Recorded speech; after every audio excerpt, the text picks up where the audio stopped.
Hello, നമുക്ക് ആറന്മുള വള്ളസദ്യ കഴിക്കാൻ പോയാലോ? ആറന്മുള ക്ഷേത്രത്തിൻ്റെ നേരെ ഓപ്പോസിറ്റുള്ള കടയിൽ, തോട്ടപ്പുഴശ്ശേരി കടയിൽ നിന്നാണ് ഞങ്ങൾ കടത്തുവള്ളം കയറുന്നത്. ഞാനും എൻ്റെ കസിനും കൂടിയാണ് പോകുന്നത്. അവരുടെ വീട് തോട്ടപ്പുഴശ്ശേരിയാണ്.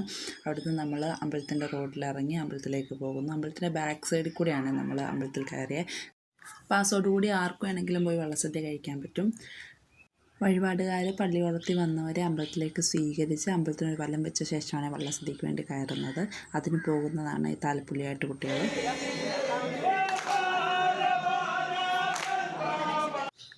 60ഓളം വിഭവങ്ങളുള്ള വള്ളസദ്യയിലെ അവർക്ക് ആവശ്യമായ വിഭവങ്ങളെല്ലാം വള്ളപ്പാട്ടിലൂടെ തന്നെയാണ് അവർ ചോദിച്ചു വാങ്ങുന്നത്. അതിൻ്റെ കുറച്ച് ക്ലിപ്സൊക്കെ ഞാൻ അതിൽ ആഡ് ചെയ്തിട്ടുണ്ട്.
ഈ ചാട്ടിൽ കാണുന്ന വിഭവങ്ങളാണ് അവർ പാട്ട് പാടി ചോദിച്ച് വാങ്ങുന്നത്.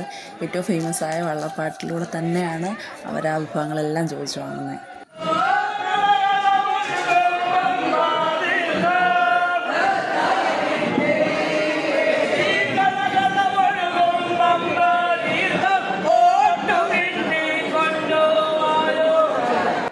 വിളക്ക് കത്തിക്കുന്നത് മുതൽ ഓരോ വിഭവങ്ങൾ ചോദിച്ചു വാങ്ങി സദ്യയ്ക്ക് ശേഷം കൈ കഴുകി നന്ദി പറയുന്നത് വരെ ഈ പാട്ടിലൂടെ തന്നെയാണ്.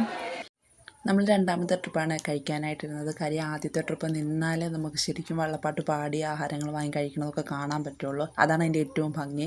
ഞാനിതിപ്പോൾ ഡീറ്റെയിൽഡായി ഇത് പറയുന്നത് പലർക്കും ഇതിനെ പറ്റിയിട്ട് അറിവുണ്ടാവും, എന്നാൽ അറിയാത്ത കുറേ ആൾക്കാരുണ്ട് കേട്ടോ.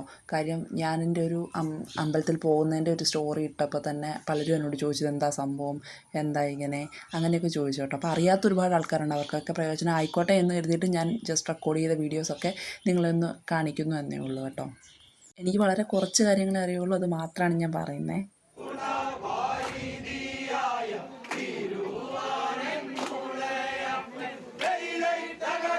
അങ്ങനെ നന്ദി ചൊല്ലി പള്ളിയോടക്കാർ തിരിച്ചു പോയി. അതേപോലെ നമ്മൾ സദ്യ കഴിച്ച് വളരെ സന്തോഷത്തോടെ തിരിച്ച് വീട്ടിലേക്കും പോയിട്ടുണ്ട്.